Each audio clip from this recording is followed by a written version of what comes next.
چون همینجور فرمانبان سگاه بابا جان خب ما را ما گوشیم خب خیلی خوشحال بخواهیم شما یکم که راه بسته باشه.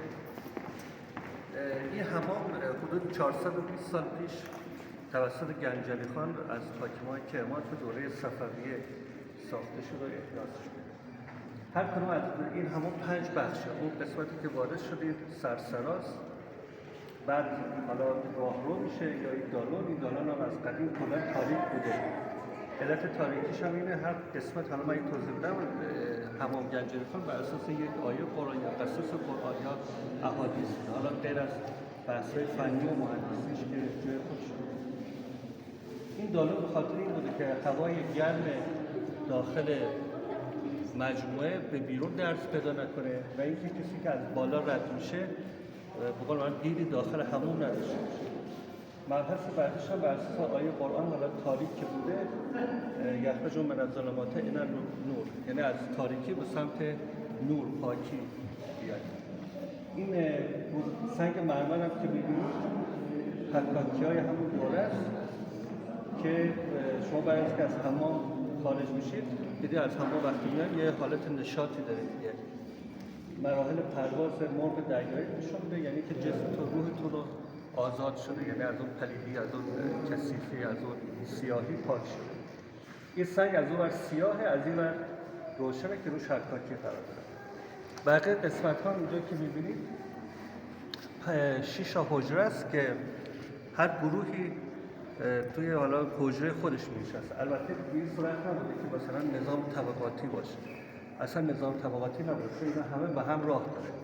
یعنی رعیت میتونسته پیش مثلا خان بره یا حالا کسی که مثلا کاسب بوده، دیگران مردم عادی راحت فقط به این بوده که هر گروهی کلا حالا شما مثلا ایرانی ها وقتی یه جا همدیگه رو میبینن توی کشور غریبی میرن کنار هم میشنن. اینا چون کاسبیشون چشون یکی بوده بقول معروف حجرهاشون هم فرق داشته، ولی راحت میتونستن برن تو حجرهای همدیگه. یعنی نظام طبقاتی این که مثلا کارگر حق نداشته بره پیش خان اینجوری نبود. این غرفه هم غرفه روحانیونه، چون ما از دوره صفویه دیگه ایرانی ها مذهب رسمیشون شیعه شد، روحانیت جایگاه خاصی داشته. علت اینکه روحانیت تا توی حمام غرفه داشتن به خاطر این بوده که به سوالات شرعی، چون ما اهل تسنن دیگه اومده شیعه شدیم، به سوالات شرعی حالا که سلام می‌خواست سوالی بپرسه اینجا مثلا حضور داشته، اونم به دستور خود شاه عباس بوده. دیگه حالا اگر این قسمت‌ها رو حالا شما بازی بکنید دیگه میرسید به 8 غرفه میشه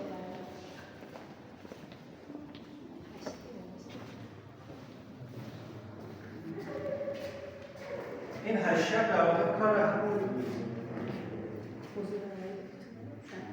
این حاشیه در واقع کار همون چی رو انجام میده؟ دالون رو انجام میده. یعنی باعث میشه که هوای گرمخانه بیرون نره یا با کندی بیرون بره. این قسمت جایی بوده که دریاکا می‌نشستن، حالا هم استراحتی میکنن، هم نهاری میخوردن، حالا تغذیه داشتن، همینجا انجام میدادن. اینجا در ماساژ انجام می‌شده، اینا ابزارهای در مثلا تیر برای آره چه این اکثرا این کاشی‌ها همون شخصی سال پیش ما اولین دوره بوده که تصویر وارد کاشی شده، چون قبل از اون اجازه این کار رو نداشتن. یعنی ما در دوره صفویه این اجازه رو ایرانیان داده شد تصویر رو. اینا همه با رنگ‌های گیاهی و 3 دوره اینا میرفتن توی کوره. یه موقعی که خشت خام بودن، یه بار موقعی که لعاب سفید میدادن،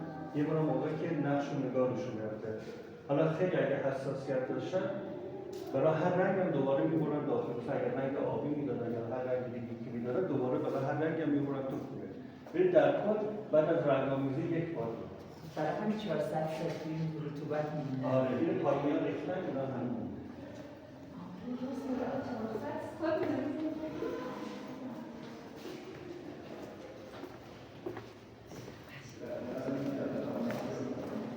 خب میخواد بیه من این برم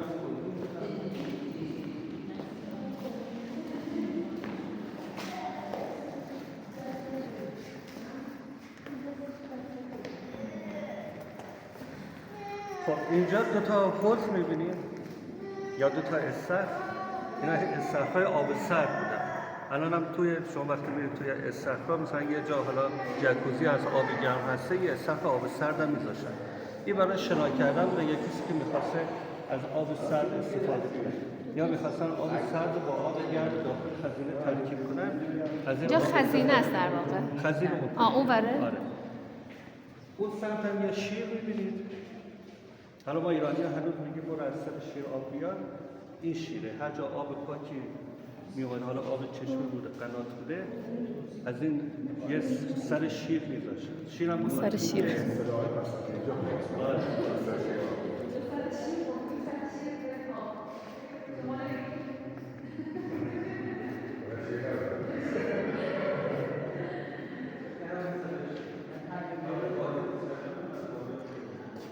در اینجا با بادکش یعنی خون گرفتن.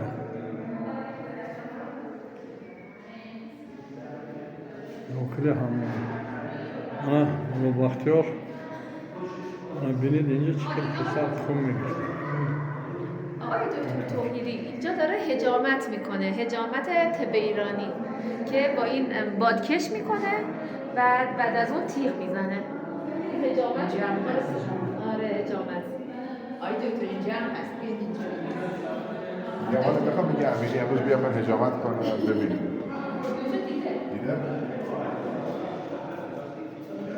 جمع دلاکه، کیسه کشه، چرک میکنه با روشور یا سفیداب ما بهشون میگیم، با اون کیسه تنشون رو چرک تنشون رو میده. اون سنگ‌های و چشم اون جای ما هست. ما سنگ برای پامون داریم، کیسه برای تنمون داریم. سفیدابم میکشیم. همیشه توی حموم‌ها کسانی بودن که کیسه میکشیدن، کیسه کش بودن، دلاک بودن، چرک میگرفتن و یا حجامت هم همینجا میکردن و انواع اینجور کارا رو یا آدمای متخصصی میومدن همیشه براشون انجام میدادن.